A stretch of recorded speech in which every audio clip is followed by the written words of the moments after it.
सरकार कहती है कि इससे पहले जो सरकार थी, मतलब जो सरकार आपकी जिसकी बात कर रहे हैं, उस टाइम पे बहुत गुंडा राज था।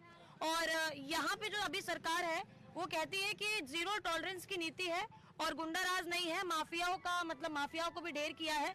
तो कहा तो यही जाता है कि माफियाओं को बख्शा नहीं जाएगा और जीरो टॉलरेंस की नीति, और आप कह रहे हैं कि नहीं गुंडा तो तब नहीं था, अब ज्यादा है। गुंडा राज की अभी हम बता देते हैं। अभी इसी महीने इसी जनपद जालौन में 3 बलात्कार हैं। हाँ जी। 2.5 साल की बच्ची के साथ कौन क्षेत्र में हुआ, एक यहाँ महिला के साथ हुआ। कहाँ क्या है, 2-3 साल की से लेकर के 70 साल की बूढ़ी माँ तक नहीं बच रही हैं। काहे पे महिला सुरक्षा की बात कर रहे हैं ये लोग। मैं तो उदाहरण दे रहा हूँ, अभी 1 महीना नहीं हुआ कौच के अंदर 2.5 साल की बच्ची के साथ बलात्कार किया गया। उसके बाद इसी रोही नगर में एक मास्टर ने अपनी शिष्या के साथ बलात्कार किया। किस बात की अरे फर्जी इनकाउंटर करके आप वाहवाही लूट रहे हैं, क्या है ये? जमीन पर आइए, जमीन पर बात करिएगा। क्या कहना चाहेंगे? नहीं, जो इन्होंने बताया, जो स्कूल का बाकी बताया, उन लोगों ने सब अपने प्रार्थना पत्र वापस ले लिए और ऐसा कहीं फर्जी उन्होंने प्रार्थना पत्र दिया था। जो लोग फर्जी प्रार्थना पत्र दे रहे हैं उनके खिलाफ भी कार्रवाई चल रही है और जो गलत करेगा उसको कानून उसको सजा दे रही है। ठीक है। और सुनिए मेरी बात, पता चला मेरी बात, ये कह रही रोड खराब है, ये रोड खराब है। कदौरा वाले जितने घाट वाले रोड थे, आप देखिए आरसीसी रोड हो गए, 5 मिनट में ट्रक निकल रहा है और ओवरलोड कोई नहीं निकल रहा। ओवर रोड नहीं निकल रहे, ओवर रोड नहीं निकल रहे। और आपकी सरकार ने ये रोड नहीं बनाया। जिला जालौन के सारे रोड बिल्कुल खत्म कर दिया है। जिला, आप बिल्कुल गलत बोल रहे हैं। जिला जालौन के जो हमारे कदौरा रोड की ये बात कर रहे हैं, एशिया का नंबर 1 रोड था जो सबसे ज्यादा खराब था। आज तक किसी सरकार ने नहीं सुना था, सिर्फ अखिलेश यादव ने उस रोड को बनवाया है। उसकी तारीफ है, डिस्कवरी पे वो चैनल आता था। आज उरई के, एक मिनट पप्पू भाई, उरई के सारे रोड जितने भी बने हैं सब अखिलेश यादव जी ने बनवाए हैं। क्योंकि यहां से देख लीजिए, कोच रोड, राट रोड, क्या कहते कोटरा रोड, सारे अखिलेश यादव ने पास करा। गलत नहीं बोलिए, जो आपकी सरकार ने किया है, आपने आज तक एक रोड नहीं बनवाया। सरकार ने बनवाए हुए जो घाट के अंदर जाने वाले रोड है सरकार ने बनवाए हुए। एक रोड खराब, सब रोड खराब था। हम तो उधर घाट पे जाते रहते हमने देखा है। हाँ, ये मानते हैं कि आपकी सरकार बनेगी, हमारी सरकार नहीं बनेगी, क्योंकि आपके हाथ में ईवीएम है, आपके हाथ में कानून है। नहीं, आपका कानून जो भी आपका है, आपके हाथ में सब कुछ है। हम ये मानते हैं कि हम लोग हारेंगे, कितनी भी मेहनत कर लें, कितनी कुछ कर लें, जीतेंगे नहीं, क्योंकि आपके हाथ में प्रशासन नहीं है। देखिए भाई जी कह रहे हैं, सुनिए भैया कह रहे हैं ईवीएम का जो आरोप है लगातार लग रहा है।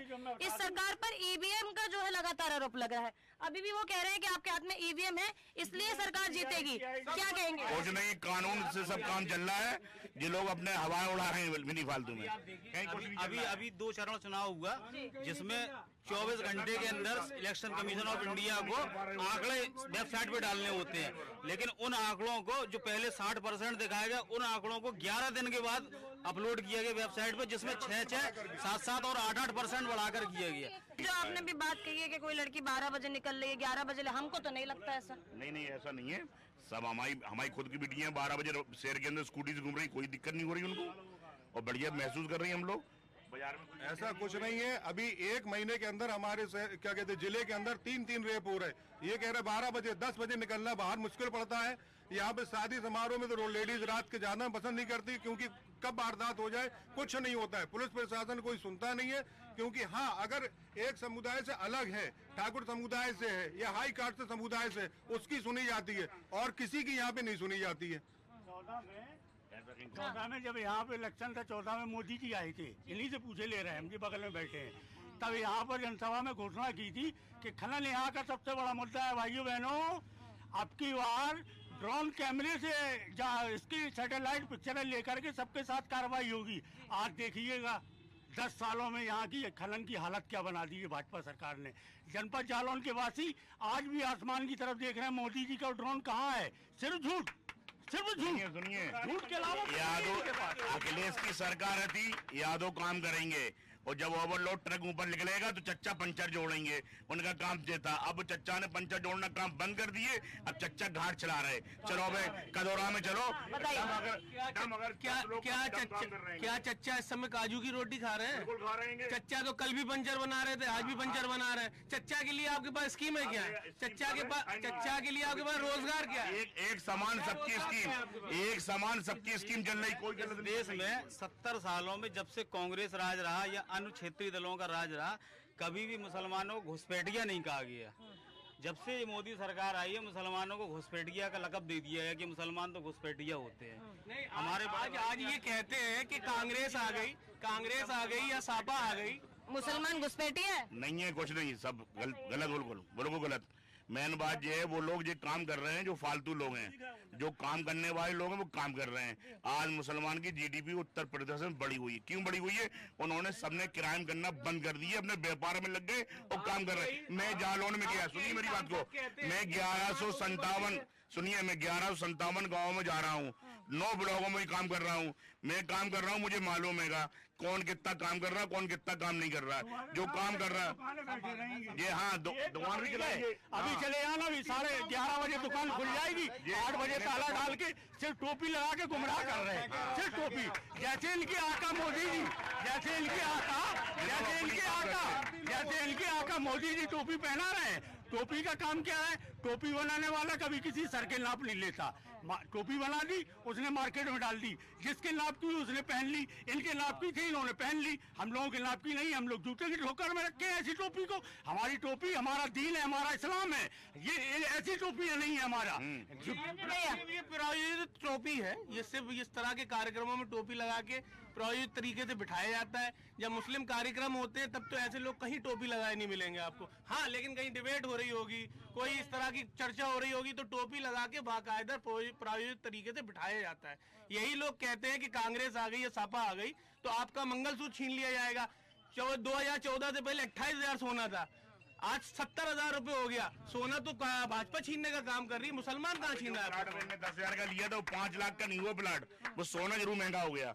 अबे प्लाट 10,000 का लो और 5 साल बेचा 5 लाख का हो गया प्लाट। अभी आपने देखा होगा कि माननीय सुप्रीम कोर्ट के आदेशानुसार इलेक्टोरल बॉन्ड में कितना बड़ा खुलासा हुआ कि चंदा दो और धंधा लो, चंदा दो और धंधा लो, चंदा दो, जिससे इलेक्टोरल बॉन्ड के जरिए कितना बड़ा भ्रष्टाचार हुआ है देश के अंदर। बड़ी बड़ी फर्मों पे पहले ईडी और सीबीआई का डर दिखा करके उनसे चंदा लिया गया। कोविड वैक्सीन पर अभी यूके की हाईकोर्ट ने उन्होंने बयान दिया है। अडानी अंबानी के पास कोई बात नहीं किया, अडानी की बात नहीं, अंबानी की बात, कोई बात नहीं किया। हम देखो मुसलमान हैं, हम हुसैन के चाहने वाले, लेकिन हुसैन के पहले हम रसूल को मानते हैं। तुम राम भक्त हो? नहीं, कोई राम भक्त नहीं। हम कह रहे सुनो तो, नहीं, हम बिल्कुल सच्चाई कर रहे हैं, बिल्कुल सच्चाई कर रहे हैं। ऐसा नहीं है। राम के पहले कौन भगवान है? राम ने किसकी पूजा की? राम के पहले कौन है? कौन है आप बताइए, कौन है राम के? राम के भगवान है शंकर। जी, मैं 20 बार रामेश्वर गया हूँ, राम ने आराधना की। बहुत शानदार। अब हम राम राम करते शंकर को भूल गए, बाप को रखते दादा को भूल गए। ये कहते हमारा कोई परवाह नहीं। जो तुम इस परिवार के हो रहे हो, अपने बहन भाइयों के नहीं हो। इनके भी बहन भाई तो है, इनके ऊपर ईडी का छापा डाला, इनके ऊपर पैसे वाले हैं, घुस गए, विजय चौधरी घुस गए, बिनू चतुर्वेदी भी घुस गए। ये क्या हुआ? ये उल्टा बहाव कैसा है? एक शायर भी हूँ मैं। ये क्या हुआ? ये उल्टा बहाव कैसा है? हमारी सिर्फ जमीन का झुकाव कैसा है? कमाल ये है कि खंजर इन्होंने मारा था, वही ये पूछ रहे हैं कि घाव कैसा है? खंजर मार के घाव पूछ रहे हो? जिस तरीके से भाजपा 2014 में सत्ता में आई थी, ये कहकर आई थी कि सबको रोजगार देंगे, सबको काम देंगे। आज स्थिति ये है, राशन के कोटे पे चले जाए आप, 5 किलो राशन जो मिलता था 1 यूनिट पे, अब 1 किलो गल्ला कर रखा है। आप बताइए 1 किलो गल्ले में कुछ हो सकता है? सर्दी पूरी निकल गई, ज्वार बाजरा। हमारा विवेक काटना नहीं, ये मैडम एक मिनट, जो मुद्दा मेन है, जो आप वैक्सीन का आपने बहाना दिया, वक्त हो गया मैडम। राम, एक मिनट, राम के शब्द से बना राम 25, माँ 2 27, 27 दूनी 54, राम राम 54 हो गए। 54 दूनी 108, जैसे हमने राम राम कहा 108 का जप हो गया। इन्हीं ने खत्म कर दिया, इन्हीं ने उस योग को खत्म कर दिया। हम मुसलमान हैं, तस्बीह पढ़ते हैं, अल्लाह अकबर, अल्हम्दुलिल्लाह, सुभान अल्लाह। कोई भी मुसलमान हो बता दे कि ये 3 तस्बीह पढ़ता, इन्हीं ने खत्म कर दिया। हमें रमजान शरीफ का महीना चल रहा था, सारी मस्जिदें 3 मंजिल तक भरी थी, आदमी धक्का मार के वजू बनाता था। आज 1% आदमी मुसलमान नहीं जा रहा मस्जिदों में, 2 सभें नहीं हो रही, 2 सभें नहीं हो रही। एक बात मैं बताना चाहूंगी, आपने रोजगार की बात करी, आपने भी बात करी, सब चीज बात हो रही है, लेकिन महिला सुरक्षा की बात करते हैं, ठीक है। तो योगी सरकार ये बोलती है, जो अभी मौजूदा सरकार ये बोलती है, और महिलाएं भी, मुस्लिम महिलाएं भी ये बोलती हैं कि इस सरकार के आने के बाद उनको बहुत सुरक्षा मिली, बहुत सारे ऐसे हक मिले जो उनको पहले नहीं मिल रहे थे, ठीक है। मैं बताती हूँ, बहुत सारे ऐसे हक मिले महिलाओं को जो उनको पहले नहीं मिल रहे थे। कई मुस्लिम महिलाएं मैंने ऐसी भी देखी हैं जो पोस्टर लेके मोदी का जाती है और भाईजान भाईजान के नारे लगाती हैं। तो रुकिए, मैं आपसे ही पूछूंगी, आपके पास ही आ रही, मैं आपसे ही पूछूंगी भैया, मैं आपसे ही पूछ रही हूँ, बेटी नहीं थी, मैं आपसे ये पूछ रही हूँ कि वो जो महिलाएं हैं, बलात्कार किया, उनके घर तोड़े गए। मैं आपसे ये पूछ रही हूँ कि वो जो महिलाएं हैं जो ऐसा कहती हैं, और ये जो सरकार है कि दावा करती है कि मुस्लिम महिलाओं के साथ आप इस समय वो बताइए, आप इस समय मुस्लिम बस्ती में खड़ी हैं, आप मेरे साथ चलिए, मैं आपके साथ चल के कुंडी बजा रहा हूँ। कोई महिला अगर ऐसा बोल दे मुस्लिम समाज की, तो जो आप कहेंगे वो मैं मानने के लिए तैयार। मतलब कह रहे हैं कि गलत बात है, तो ये जो औरतें हैं जिन्होंने नारा लगाया वो मुस्लिम नहीं है, औरतें हैं, ठीक है। जो बेरोजगारी की बात आ रही है, बेरोजगारी की बात आ रही है, एक मिनट, बेरोजगारी की बात की जा रही है कि रोजगार दिया है। अगर रोजगार दिया है तो हिंदुस्तान की 80 करोड़ जनता को 5 किलो राशन क्यों दिया जा रहा है? 5 किलो राशन हम लोग यहाँ हिंदुस्तान की जनता को दे रहे हैं, और मीडिया में क्या चिल्ला रहे हैं, पाकिस्तान भूख से थर थर कांप रहा है। 80 करोड़ लोग। गृह मंत्री कहते हैं, इनके गृह मंत्री कहते हैं कि 29 तक हम आपको राशन देंगे, सरकार बना दीजिए। क्या यही 5 किलो राशन में ही पूरे देश को निपटा देंगे? ये रोजगार नहीं देंगे? करोड़ लोगों को 5 किलो राशन देते हैं, और 2047 तक विकसित भारत।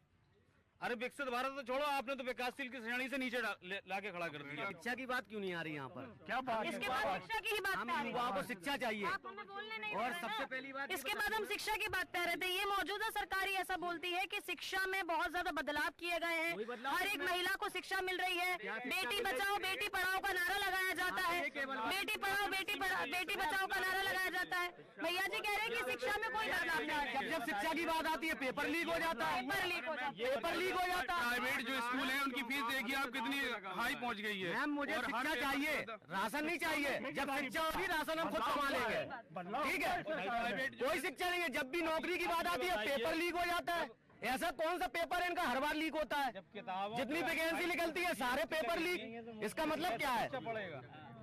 शिक्षा 1% शिक्षा नहीं मिल रही। आज किताबों पे हम अपने बच्चों को पढ़ाना चाहते हैं, हर आदमी अपने बच्चों को पढ़ाना चाहता है, तो आपको जहां छूट देना चाहिए वहां तो छूट दे नहीं रहे। आज किताबों पे 28% जीएसटी लग रही है। कहां से किताबें लाए बच्चे, कहां से 6-6 हजार? पहले नहीं लग रही थी। पहले जीएसटी इतनी नहीं लगती थी, 28% जीएसटी नहीं थी लगती थी। आज इन्होंने दूध दही पे बदलाव हुआ है, शिक्षा में बदलाव हुआ है, लेकिन ठेकेदारी प्रथा हावी कर दी, ये बदलाव हुआ। अब जैसे स्कूल का है, एक दुकान सीमित है, उस दुकान के अलावा कहीं ड्रेस नहीं मिलेगी, कहीं किताब नहीं मिल सकती। पता चला एक का बच्चा है 20,000 की किताब।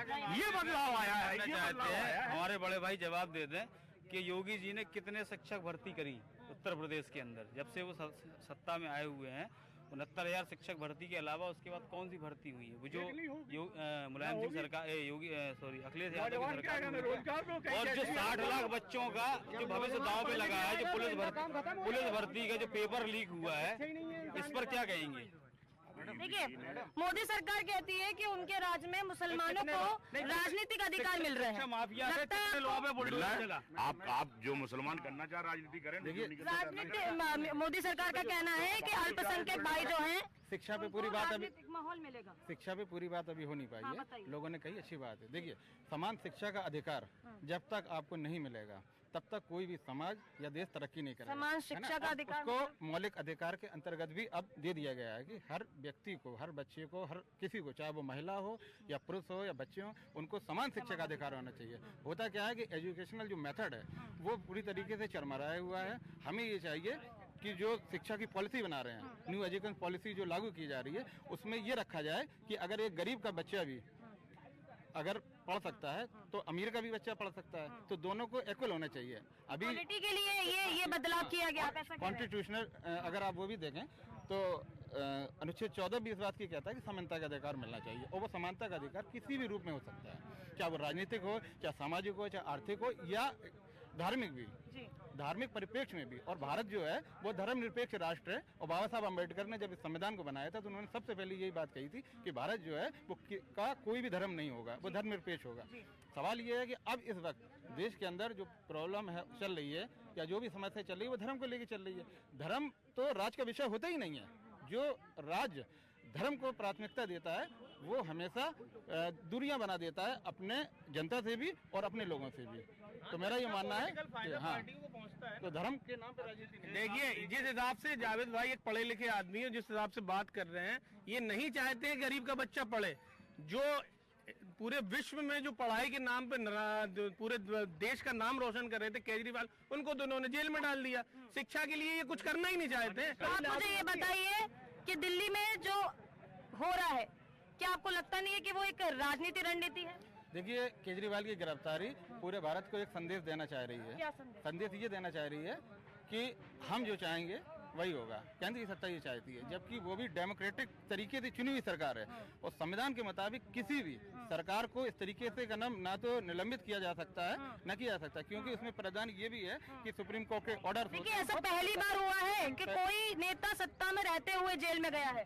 यही तो बात होगी? नहीं, कोई भी बात नहीं। कोई तो बात होगी। सत्ता में रहते हुए ये बताइए, इतिहास में पहली बार हुआ है। नहीं, इतिहास देखिए, क्या बीजेपी चुनौती मानती है केजरीवाल को, इसलिए ऐसा किया गया है? चुनौती इसलिए मानती है, चुनौती इसलिए मानती है कि केजरीवाल जो है वो आम आदमी पार्टी के व्यक्ति हैं, और वो ईमानदार छवि के हैं, और वो कहीं ना कहीं सरकार के सामने एक पैरेलल बन के खड़े हो रहे हैं। जब व्यक्ति पैरेलल बन के खड़ा हो जाता है तो सामने वाले को ये डर महसूस होता है कि कहीं हमारी सत्ता लड़खड़ा ना जाए, इसलिए ये कार्रवाई है। और देखिए, इलेक्शन हो जाने दीजिए, वो खुद आ जाएंगे चुपचाप से। आखिरी सवाल करेंगे कि सरकार कहती है, मौजूदा सरकार के माफियाओं पर तुरंत एक्शन लेने का नो टॉलरेंस नीति है, तुरंत एक्शन लिया जाता है। और पिछले कुछ महीनों में, कुछ सालों में आप ये बात देख भी चुके होंगे, जबकि पिछली सरकार जो थी उसमें माफियाओं पे कोई एक्शन नहीं था। तो माफियाओं पे तो लगातार सरकार काम कर रही है, ये बात आप मानेंगे? माना, अगर माफियाओं पे लगाम लग रही है तो आए दिन इनकाउंटर क्यों हो रहे हैं? फिर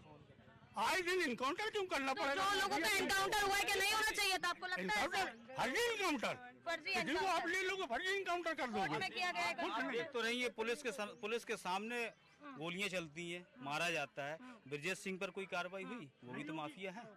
जो शिक्षा की बात करेगा, जो भारत को जोड़ने की बात करेगा, जो नफरत की राजनीति नहीं करेगा, उसी को वोट देंगे। मोहब्बत का पैगाम लेके आएगा उसको वोट दिया जाएगा। ब्रजभूषण जैसे समर्थकों को वोट नहीं किया जाएगा। जो देश की महिलाओं के साथ जो अत्याचार हुआ, जो हमारी देश की महान महिलाएं थी जिन्होंने देश का नाम रोशन किया, उनके साथ बलात्कार करने की कोशिश की, उनके साथ कुछ नहीं हुआ, हमेशा होता रहा है। और आज भी हमारी महिला खिलाड़ी वोट जो है वो हमारा सीक्रेट है, और उसको ओपन नहीं किया जाएगा, और यही एक ओपन नहीं किया जाता है, और इसी सीक्रेट से ही हम सरकार को बदल सकते हैं या सत्ता में दूसरी सरकार ला सकते हैं। तो ये पहले से ये नहीं कहना कि किसको वोट देना है नहीं देना है, इससे हम अपने डेमोक्रेटिक उसको कदम खतरे में डालते हैं। आपका तो मैं समझ गई, आपका सवाल है, मैं समझ गई हूँ। राहुल गांधी पूरे देश में संदेश है कि जो सब जिधर हैं उधर हम। ये बहुत बड़े नेता और के बनते हैं, ये भाई साहब चचा। बताइए। राष्ट्रीय गान अगर सुना दे तो हम मान। अरे यहाँ हम राष्ट्रीय गान सुनने थोड़ा है भैया। तुम गाने अब कम से कम तुम कल में सुना दो सही तरह से। सुना दो, आप कलमा सुना दो। ये ला इलाहा इल्लल्लाह सुना दो। ला इलाहा इल्लल्लाह मोहम्मद ला इलाहा इल्लल्लाह मोहम्मद रसूलुल्लाह। तुम्हें कल में याद नहीं है तुम्हें? तुम बात कर रहे हैं लंबी लंबी। फंस गए भैया, फंस गए भैया। मोहम्मद रसूल हो गया कलमा, इन्हें कलमा याद नहीं है। कलमा नहीं याद है।